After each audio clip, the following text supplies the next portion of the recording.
आप देख रहे हैं वासुदेव ब्रेकिंग न्यूज़। जी नाजरीन, जैसा कि आप सब जानते हैं कि जैसे ही इमरान खान साहब ने अडियाला जेल से सुहेल आफरीदी का नाम नॉमिनेट किया वजारत आला के लिए, तो ऐसे ही तमाम तर चीज़ें एक्टिवेट हो गई और उनको दहशत गर्द ठहराने लग गई। यानी वफाकी हुकूमत के वफाकी वज़ीर इत्तलात अता तारड़ साहब ने भी एक प्रेस कॉन्फ्रेंस की और कहा कि ये दहशत गर्दों के लिए सॉफ्ट कॉर्नर रखते हैं और दहशत गर्दों की गोद में बैठते हैं, तो उनके ऊपर ये इल्ज़ाम लगाया।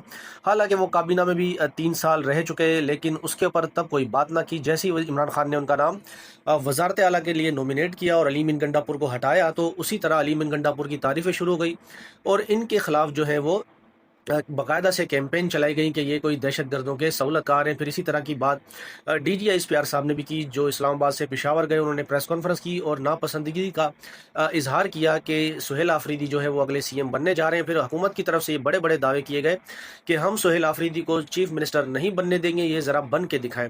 लेकिन उसके बावजूद भी पाकिस्तान तहरीक इंसाफ ने बड़ा ज़बरदस्त हिकमत अमली से वो चले और सुहेल आफरीदी को मुंतखब भी कराया। और इसमें हुकूमत को सुक्की का सामना भी करना पड़ा कि वो पाकिस्तान तहरीक इंसाफ का एक बंदा भी ना तोड़ पाए। और साथ ही इलेक्शन कमीशन ने भी तहरीक इंसाफ का जैसे ही पता चला कि सुहेल आफरीदी साहब का इंतखाब होना है, तो उन्होंने जमात को जो है वो आज़ाद डिक्लेयर करा दिया, ताकि उसके ऊपर जो क्लोज कोई ना लगे, पार्टी की शिक्की ना लगे कोई, और बंदा आज़ाद हो, तोड़ने में भी कामयाबी हो। लेकिन अफसोस कि हुकूमत जो है वो एक बंदा तोड़ने में भी कामयाब ना हुई और बिल आखिर सुहेल आफरीदी साहब चीफ मिनिस्टर बन गए। फिर उन्होंने कहा कि मैं इमरान खान साहब से मुलाकात करना चाहता हूं, और वो वफाक की किसी भी अभी तक मीटिंग में नहीं गए। उन्होंने कहा जब तक मैं इमरान खान से कोई लाइन नहीं ले लेता तो आपके साथ मीटिंग में नहीं बैठूंगा, मीटिंग का अरेंजमेंट कराएं। ये सारे मामला हुए। फिर यहाँ तक कि उन्होंने वज़ीर आज़म साहब से भी कहा कि आप इमरान खान साहब से मिलना चाहता हूँ, मेरी मुलाकात का आप बंदोबस्त कराएं। तो वज़ीर आज़म साहब ने एक मशहूर ज़माना बात कही और कहा कि मैं पूछ कर बताता हूँ।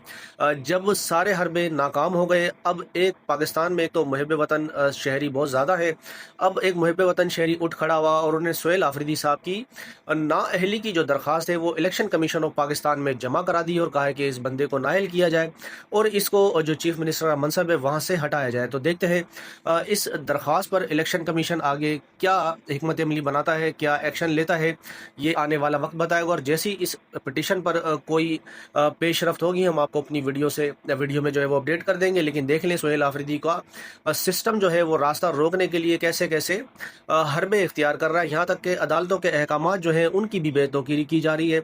इस्लामाबाद हाई कोर्ट के चीफ जस्टिस जो लाए गए थे सरफराज डोगर साहब, जब से वो चीफ जस्टिस बने हैं उनका एक भी ऑर्डर जो है वो कहीं पर भी अमल दरामद उसका नहीं हुआ और उनके अहकामात जो है वो हवा में उड़ा दिए जाते हैं। और अब इलेक्शन कमीशन पाकिस्तान में एक दरख्वास्त डाल दी है और उसमें कहा गया है कि इनको आप नाअहल करें।